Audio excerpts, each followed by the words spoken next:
656 millions de dollars. C'est le montant colossal alloué par le Pentagone à BAE Systems pour produire et livrer des véhicules de combat avancés.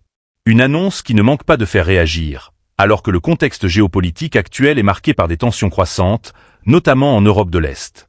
Ces équipements, destinés à renforcer les capacités militaires des États-Unis, pourraient également avoir un rôle stratégique dans des théâtres d'opérations étrangers, comme l'Ukraine. Pour ne rien manquer des grandes décisions stratégiques internationales, abonnez-vous et partagez ce reportage dès maintenant.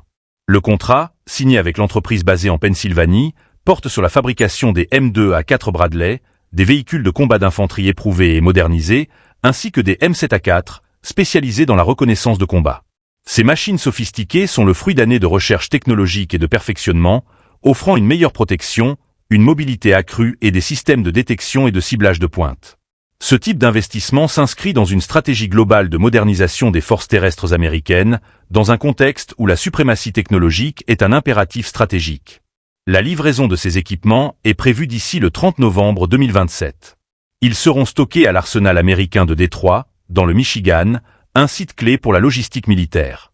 Toutefois, leur utilisation pourrait aller bien au-delà des frontières américaines. Si aucune annonce officielle ne le confirme, de nombreux observateurs pointent l'implication américaine dans le soutien militaire à l'Ukraine face à l'offensive russe.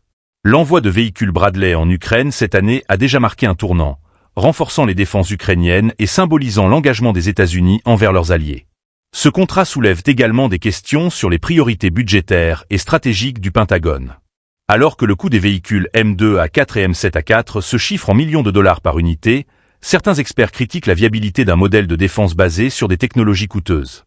Pourtant, pour Washington, cet investissement est essentiel pour maintenir une supériorité militaire face à des adversaires dotés d'arsenaux modernisés. Ce pari technologique est aussi une démonstration de force destinée à dissuader toute velléité d'agression.